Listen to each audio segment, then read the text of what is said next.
Hey, Mike. Well, we are live at Copley Hospital. We're actually in, Morristown, where there was a do not drink order placed on the town. We'll have more of that coming up right here at ABC 22 at 7 o'clock. But earlier on today, we were over in Johnson at a shelter for the Johnson community members. Now 40 people were displaced from the flood. About 40 people took to the shelter in the gymnasium, where you can see beds were set up, food and clothing were donated, as were shoes and socks. The Johnson shelter has been run by the community until up about an hour ago, where the Red Cross came in to lend an experienced hand and relieve those who volunteered. Campus dorms were provided for those with children or pets for more privacy. Mariah, being a single mom of 3, took advantage of this. She and her children, the oldest being 10 years old, evacuated to the shelter on Tuesday morning via a canoe from their Railroad Street home. The children describing that the water in the first floor of their house was nearly over their heads. Their mother grateful to be in a safe space. I've never taken for granted the fact that we are all safe. We are all good, we are all safe, we're all healthy. Obviously it's a traumatizing experience for anybody, but especially children of a young age. We had to spend the night for 2 nights here. We made it through that situation, which was very scary.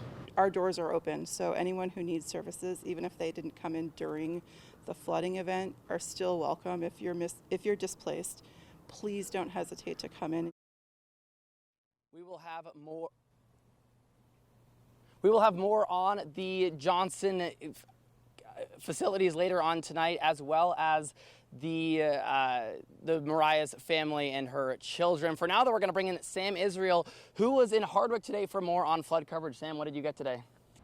Hey, Mike. Well, yeah, it is one of the only towns in Vermont where it is this restrictive. We are at Copley Hospital in Morrisville. You can see these big water tankers right behind me. These are actually just helping out the hospital. They use 16,000 gallons of water a day here. But we're actually going to be joined right now by Joe Wooden. He is the CEO and president of Copley Hospital. Thank you so much for joining us, Joe. Oh, yeah, no problem. So in terms of Morrisville residents and drinking, this is not a do not boil or do not filter. This is do not drink, period, right? Right, yeah, they changed that over. We started with some concerns in the town, then it went to do not drink without boiling, and then it switched over. So it's been a real difficulty for everybody, the hospital and so forth, yes.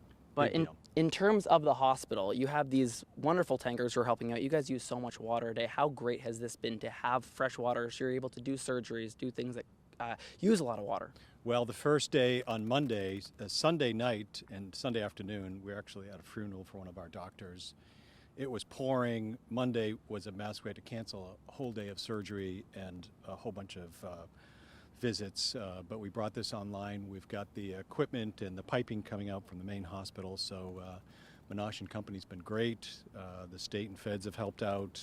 Can't thank people enough for all the help that they've given us, so we're doing pretty well. We've got 7,000 gallons in each one of them, so we've got 21,000 gallons. And this water comes from Stowe, I was told, and Pittsfield, Vermont, right? Right, yeah, we can't get it from Morrisville because of the concerns. So we've gotten it from Stowe, which is great, and also Pittsfield, yes, correct.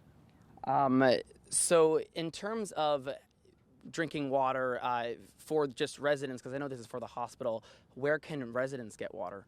Well, I know they're trying to develop drop off and distribute pallets of bottled water, both at the local power and light company. The hospital's trying to help out with that. We've got enough water for the hospital, but yeah, that's the next big concern. Supermarkets everywhere, just people having drinking water. I was told the Morrisville Congregational Church also has drop-off zones with maybe bottled water, and well water is able to be drunk, correct? Correct, yes, that is true. So if you're not on the municipal water, you're actually in pretty good shape, but it is a huge burden. I've never come across this before. Do we have any idea when tap water will be drinkable again? They say they need 3 confirmatory tests, and there's multiple layers of those testing.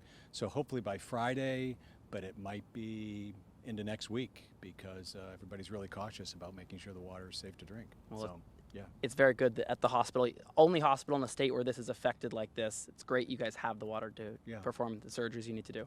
Yeah, thanks very much. All right, thank you so much, Joe. Take care. All right, reporting live in Morrisville, I'm Taylor Viles.